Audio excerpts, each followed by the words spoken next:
Hi there! Welcome to my another yummy episode because we're making a yummy homemade no-bake, no-egg YouTube icon choco bread. So ready na ba kayong mag-start na tayo? Let's get it on! I-ready na ang inyong warm milk, 1 tablespoon of sugar. So hindi ako gumamit dito ng white sugar kasi mas healthy kapag light brown or segunda yung kulay. Then, add natin yung 1 teaspoon of yeast. Then, i-mix natin siya at itabi natin ng 10 minutes. Sa isang malaking bowl, maglagay tayo ng 1 1/2 cup of all-purpose flour,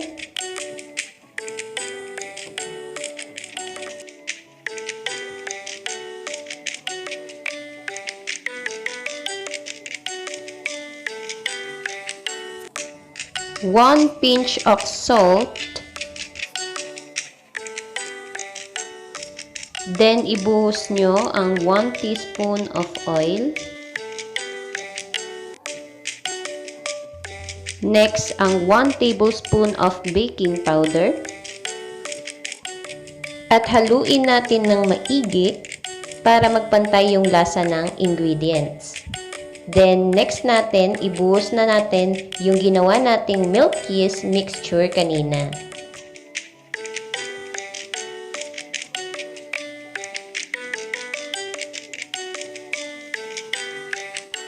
Tapos, masahin natin hanggang sa mag-smooth yung kanyang texture.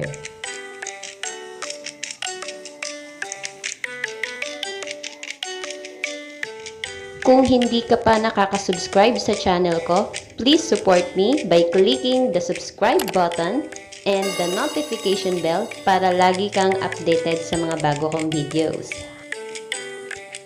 Okay, so lagyan natin siya ng konting oil para hindi siya masyadong magdikit. Tapos, i-form mo siya ng pabilog or parang hugis bola. Cover and rest for 45 minutes para mag-double ang size niya. Next is, i-ready na natin ang ating white chocolate goya at magkakat tayo ng hugis triangle shape para doon sa ating YouTube button. So, ganyan ang magiging itsura niya. Then, itatabi muna natin siya or pwede nyo siyang ilagay muna sa ref.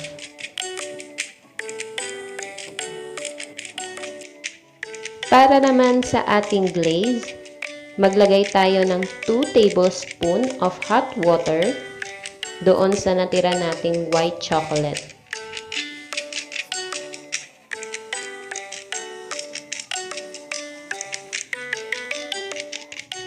Pwede na nating patakan ng coloring food. So, ginamit ko dito ay yung color red para magaya natin yung YouTube icon.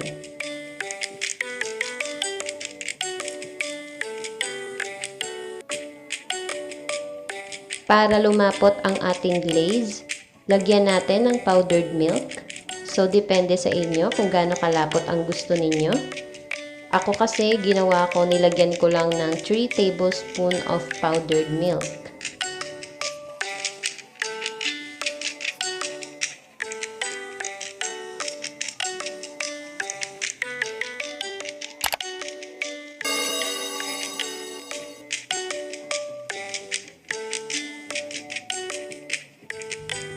So, dinagdagan ko ulit siya ng coloring food kasi maputla yung kulay.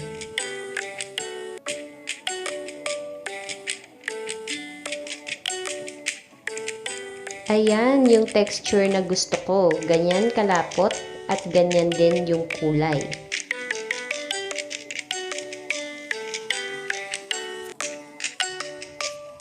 Ready na ang ating dough.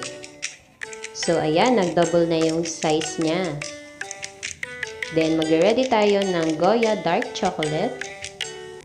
Masahin ulit natin.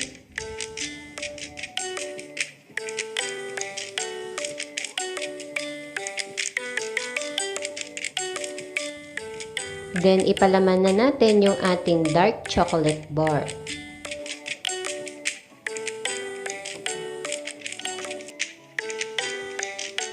I-form natin ulit ng pabilog. Then, i-flatten na natin.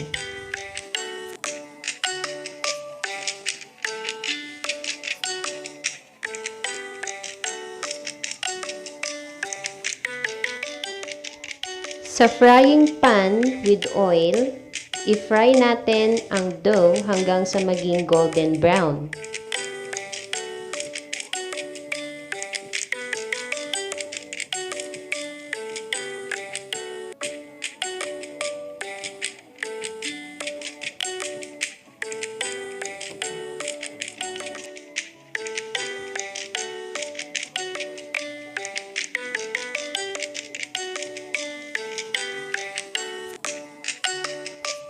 Ito na yung favorite kong part, so lalagyan na natin ng glaze ang ating bread.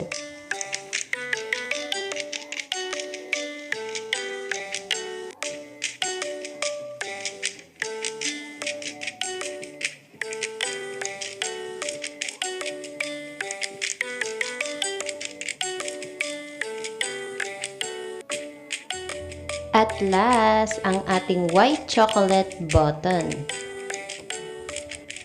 This is it! Titikman na natin siya.